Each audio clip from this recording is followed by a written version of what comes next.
Hey there, Money Heroes. It's Stephanie, your host and fellow explorer on the Be Your Money Hero podcast. We're diving into the nitty-gritty of personal finance and having real conversations about how money, spirituality, psychology, and our life stories all dance together. This podcast is educational, but I'm not a therapist, and my guests and I cannot offer personalized advice through a podcast. My goal is to create a safe place for you to learn and get curious about yourself and expand the way you've thought about money. So if you're ready, let's dive in.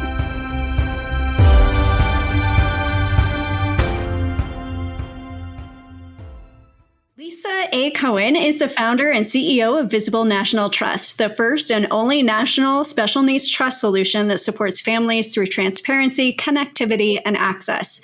Built by financial services experts on a mission to increase financial security for people with disabilities and their families, Visible provides contemporary, best-in-class, cost-effective disability financial planning tools and carefully stewards funds for care.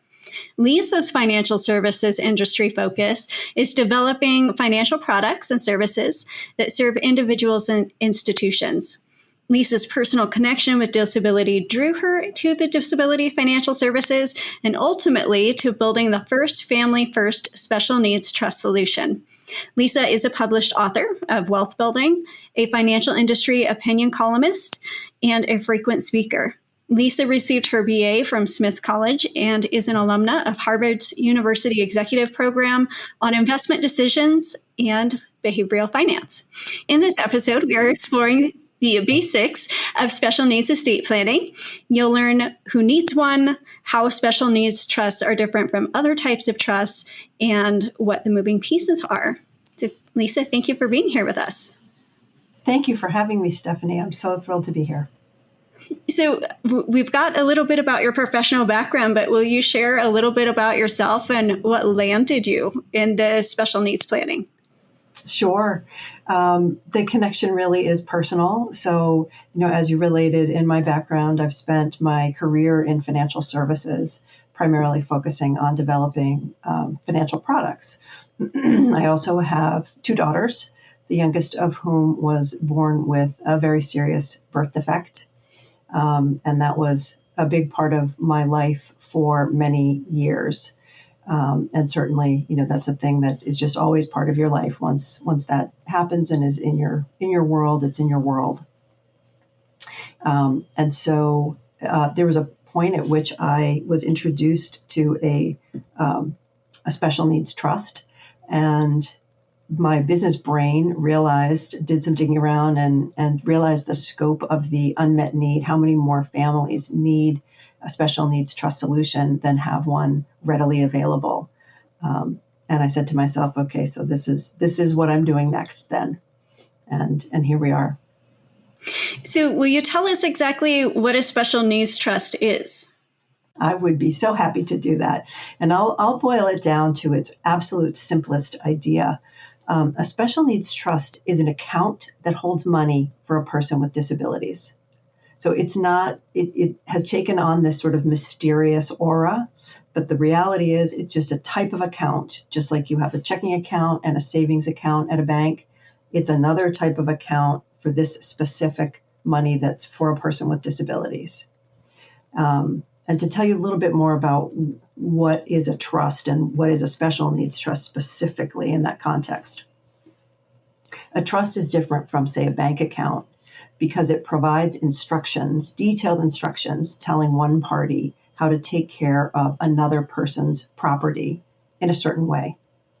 And trust documents, which a lot of people are familiar with, are just a set of instructions. That's really what they are at their core. Special needs trusts specifically include instructions for managing money, and in this case, according to very specific Social Security Administration rules. And when we follow those rules, the money that we put in a special needs trust is excluded from consideration when benefits programs make eligibility decisions. So it kind of becomes invisible, which is great for the purposes of making sure we can all access the important benefits that we need and should be having. I think that The trust can feel very intimidating for many people because of all of the different moving parts. Can you explain what the different moving parts are and what the different roles are within that? Absolutely. That's a great question. I think it can be helpful to think about this trust as having two buckets. So there's one part of the trust that is about relationships. So the trust tells you who's doing what to who and how, and for who and how. And the relationships are really between the beneficiary and the family, and any advisors or sort of people in the office of the beneficiary, anybody that they're working closely with, and the trust provider. So there are kind of two parties to the relationship, the family and the trust provider. And that's bucket A, is those relationships. The next bucket is really the list of services that the trust provider, the second part of the relationship, is going to be providing to the family and to the beneficiary. That's where it gets there's a little bit longer list there. But if you really can think of that again as being in two areas. One is trustee services. So that's the role of the person or firm that's going to oversee the trust, ultimately be responsible for managing it for the family and beneficiary. And then the second part of that is trust administration. And that's all the stuff that goes on behind the scenes. That's how bills get sent out, how records are kept, what bank are the funds at, what's the investment management tools that are being used. So that's a bucket of services. So it's one set of relationships between the family or beneficiary and the trust provider, and then the services provided by the trust provider. Those are the key pieces. So if we were to kind of put that into a story form so that people could relate to it, let's say that we have a mom named Linda and her son Joe is disabled. Joe would be the beneficiary. What would Linda's role within that trust be called? Linda, she does not have to have a role at all. She might choose not to have a trust role. She's already mom and she can keep that role. She does not have to take on an additional role. Her job in that case would be likely focused on finding the right trust provider for the trust that she wants to set up. And then the trust provider, where do you fall into the storyline there? So Visible National Trust is a trustee and trust services provider. So for us, all of that is bundled up together. And when Linda comes to us to open up a trust account, she just deals with one office. She calls our 800 number, sends in an email, and we chat and we set up a trust account. And all of the services that people need to have associated with that trust account all happen at Visible. So it's a one-stop shop. And then the trustee is the one who would be kind of designating when those funds go out and kind of oversees the accounts and whatnot, correct? Exactly. The trustee is the kind of the governance function. So the big boss kind of in terms of who's ultimately responsible for making sure that the trust does what it's supposed to do. And then you can have other people within the trust, like perhaps some of the funds that are being held within the trust. There could be an investment advisor representative or other financial professionals that are helping in the management of the actual funds within the account. Absolutely. Is there anything else that maybe I am missing in those different pieces? No, the roles really, you've got it. So investments play a huge role in terms of that's, the funds that go into the trust are invested. They live at a bank, generally. And there are other folks involved. There's generally going to be an accounting firm involved to produce tax reporting, annual tax reporting. For us, again, that's all part of the trust administration component of our services. Payments is really important. So that's when you request a distribution from your trust. What happens next to that? Where does it go? For us, it's a very simple process. You just fill out your It's as if you were doing your own banking on your own checking account at your bank, and you wanted to just send a bill pay directly from your checking account, send in a check request, a payment request to us, and we send it out. That's because, to your point, the trustee has to have responsibility for making sure that the distributions are all according to those Social Security rules we mentioned a minute or two ago. And that's a really important function, or we can lose that idea where the Social Security Administration doesn't see those funds as a resource. So what type of bills can be paid out of a special needs trust? Yeah, the great news is that pretty much anything can be paid out of a special needs trust. The general idea is that we're not duplicating benefits. So if there is some kind of a benefit program in place for a beneficiary, say housing, that's not a thing that we can also pay for out of the trust. But all kinds of other things, educational programs, travel, therapies, dental care, all kinds of stuff. So the answer is much more. We can pay for most things. The important rule to think about is not duplicating existing benefit programs for a beneficiary.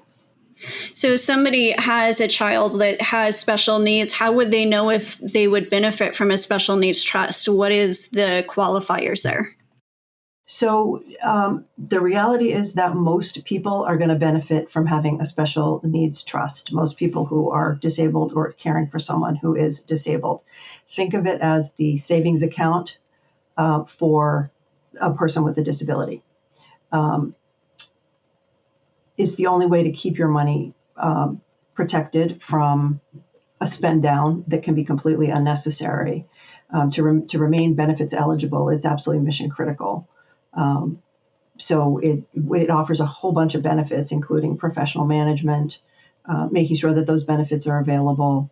But the reality is most people are going to want to put money in some place where they know they can always get at it and use it for their person. So it's a really important type of account. So how does someone go about setting that up? So it's much less complicated than you might think. To set it up, you can come to a place like ours, Visible, and you can set it up by simply completing a joinder agreement, which is a fancy word for an application form, and we can get you set up. Some people, there are different points in time when people think about setting these up. Generally, we say, as a rule of thumb, expect that that's going to be something that you're going to want to set up a special needs trust at some point. When people set it up because they're being proactive, they're thinking about perhaps setting money aside now or putting money in a trust because someone has expenses now and they want to make sure those are covered. It can also be reactive, as if there is, in the case of an accident settlement, a sale of a business, something like that, where there's a chunk of money that's coming in, or the individual with the disability has more money than is allowed to receive benefits. And we need to put it someplace safe so that it won't be a detriment to that process. Okay. And I think that costs are a perceived barrier that can keep a lot of people from even looking into something like this. Is there kind of a range of costs to set up a trust and to keep it running? Absolutely. So one of the big challenges with special needs trusts is that the fees and all the component parts have not really been fully disclosed. So most people, even who have an existing trust, don't know all of what they're paying for. And they can run as high as 3 or 4% annually of trust assets. When you add in all of the different fee components, oftentimes there are also account opening fees. There are fees or funds that are retained at trust closing, and there can be miscellaneous check charges as well, things like that. So historically, that's been significant. Our view is that the fees for a special needs trust should look much more like fees for opening a brokerage account or a bank account, and so more aligned with consumer financial product prices. So for Visible, the fees are 1% a year and another 0.33% for operating costs. So it's 1.37% of trust assets annually. We have no account opening fee. There's no fee at account closing, and there are no miscellaneous fees. If you do put something like real estate into a trust account, for example, there are fees associated with that because there are certain things that we have to do as trustee, like value that asset annually. So sometimes there can be additional expenses associated with special things that happen to somebody's specific trust. But fees don't have to be a barrier, and that's kind of why one of the most important reasons that we built Visible was to make sure that cost is no longer a barrier. And that all seems very reasonable. Is the process, the timeline for setting up a trust, is it something that takes a long time, or is it relatively quick in most cases? Yeah, for us, it's quite quick. The longest, honestly, the longest piece of the process is filling out the joinder agreement, the application form, because beneficiaries and their families, folks have to gather a fair amount of pieces of information. And we need a whole bunch of names, including, who's putting the money in the trust. We need everybody's emails and phone numbers, and we need beneficiaries, remainder beneficiaries identified as well, so that when we know everybody who's involved with the trust, anybody who's going to be an advocate on the account. So there's a lot of information that we gather. That's truly the longest part, and we work with people very closely to make that as easy as possible. The process of opening the account is very, very quick. Takes a few days, and we get the paperwork right back, and people can put money in and start using the account right away. When I've talked to parents about starting up a special needs trust, they've asked me why they need an attorney. What's your perspective on that? That's a great question. Attorneys are absolutely essential to making sure all of us understand our legal rights and responsibilities. But it's not actually necessary to have an attorney write a trust. Always great to get the advice of attorney and make sure you know what you need to do in a certain situation. But for us, we have written the trust document, and so it's available to everybody, and we're happy to share it. Anybody wants to reach out, we're happy to share that. But we don't need to have that written over and over again. Attorneys, special needs attorneys specifically, can be super helpful and required in certain, educational advocacy, other kinds of issues that you really do need specialized counsel for, and that's great. But you don't actually need to pay an attorney in order to be able to set up a special needs trust. So if someone is exploring the option of setting up a special needs trust and they're looking into perhaps a company like yours or looking into attorneys, what are some of the things that they should be looking for? They should be looking for full disclosure of all the moving parts. So who specifically are the people running the company, doing the work, writing the trust? How do all the people involved and firms involved work together? Are they all independent from one another?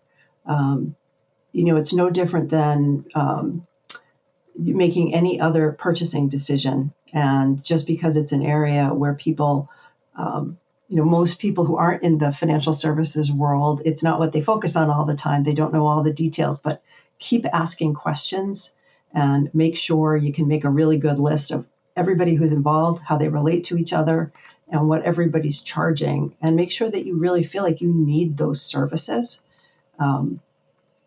before signing on the dotted line. And I think a reluctance to disclose at any point should be a big red flag. So if we have a parent who's thinking of setting up a trust and they're starting to dig into all of this, they may be wondering who the best person is to kind of appoint to be in charge of the trust. Do you have any thoughts on that, or even who to choose as like a backup if something were to happen to that primary individual? Yep. So typically, it's the beneficiary themselves, the family, Most often it's parents and grandparents who are doing the work of setting up the trust and thinking through how to do that. Oftentimes we see families appoint a sibling who as trustee. Our general recommendation is that the family, it's kind of mission critical, and we hear this from families a lot, that they remain able to be family. They want to advocate for, they want to be advocates, and they want to be involved, and they want to have all the information about what's happening to their person and to the money that they've set aside and the money that's being used. And we think that's the most important role. So the way we've got it set up at Visible, everybody who's involved in the trust, that's part of that original or initial information gathering for us. We ask everybody to self-identify. Are you the primary advocate? Are you a secondary advocate? Are you a family member? Are you somebody we're going to talk to less frequently, more frequently? So that people can be as involved as they want to be in taking care of the trust and their person, their loved one.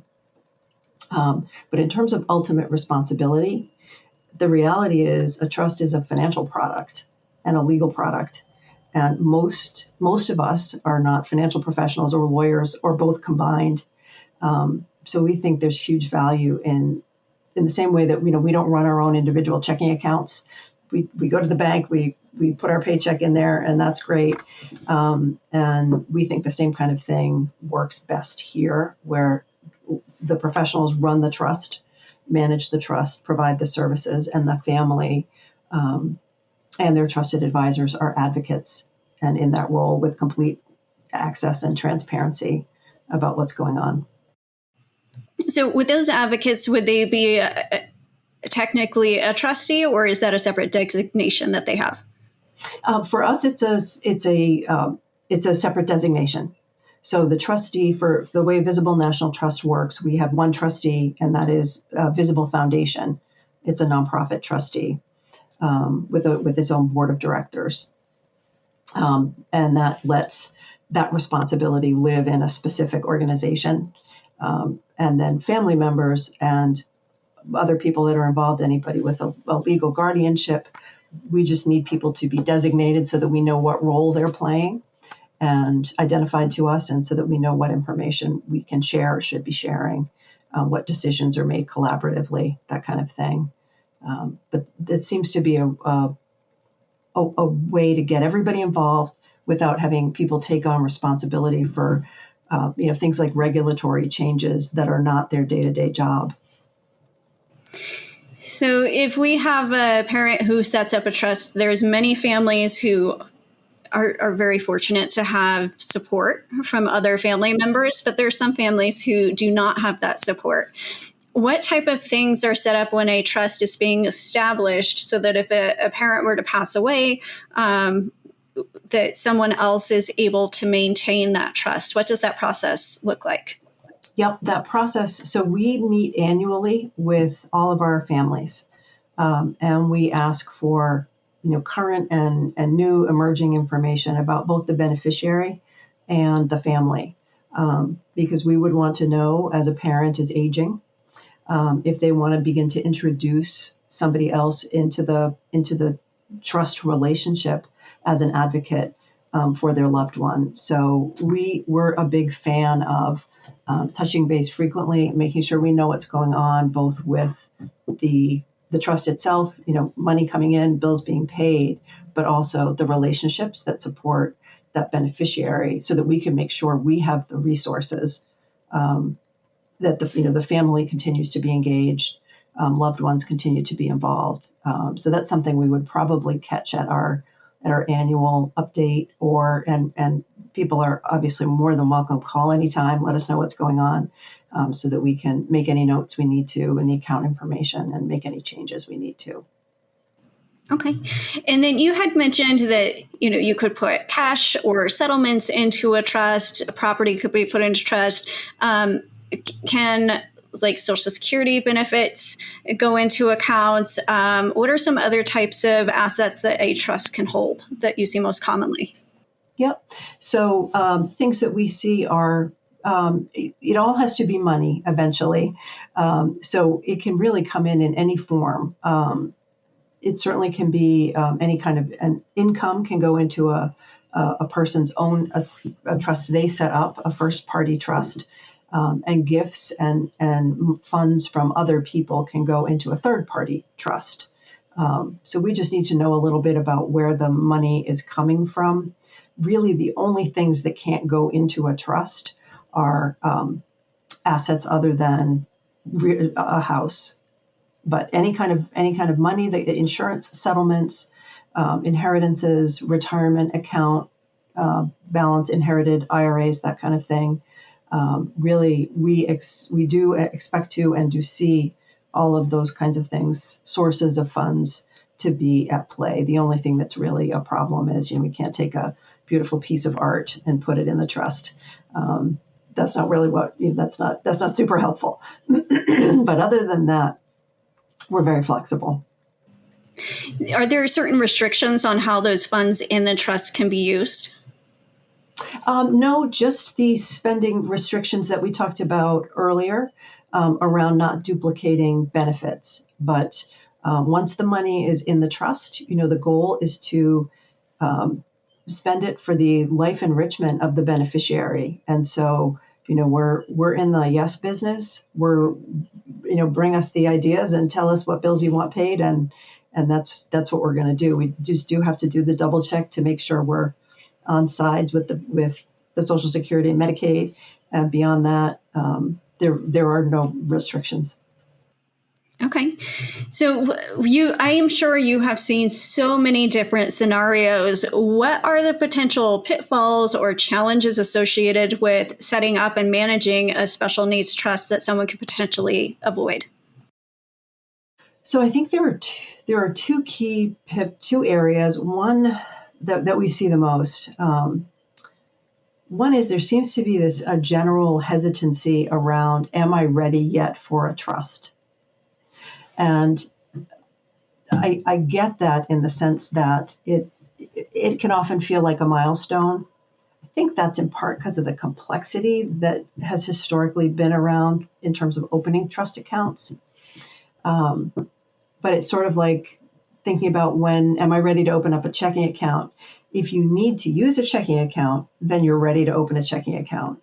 And because special needs trust, there will come a point in the family's life that they're going to need to have this set up.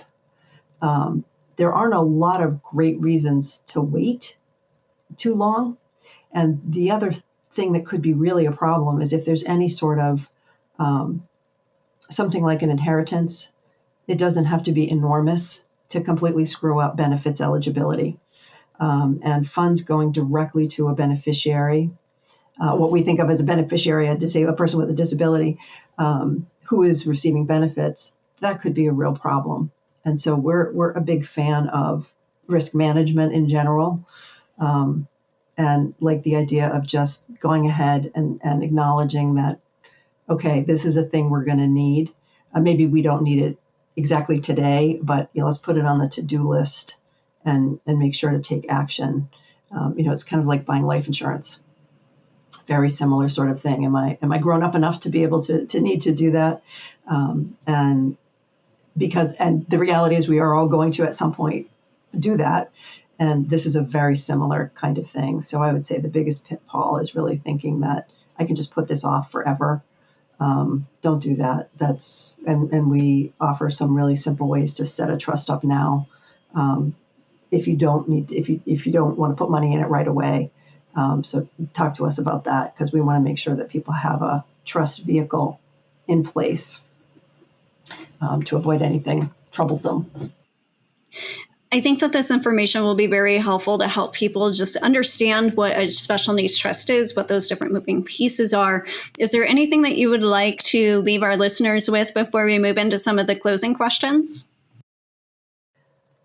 I think I would just really reiterate the last point, the excellent question that you asked. Don't hesitate, and we're here to answer questions. No obligation, and if you just want to call and talk about how all this works, do that. we welcome those conversations. This isn't nearly as complicated as you might think. And it's really important that you think about, who you want to work with, who you want to open this account with, and that you go ahead and put it on the list of action items for yourself. How do people get in touch with you? Easiest thing is visiblenationaltrust.com. We're online, and you can give us a ring. Once you get there, you can make an appointment. You can send us an email. It's all right on the website. Perfect. And I'll make sure that we have that link in the show notes below too, so that you can get in touch if you're ready to take that step. And as we move into some of the closing questions, Lisa, what does abundance mean to you? This is such a great question. So I think a lot about the idea.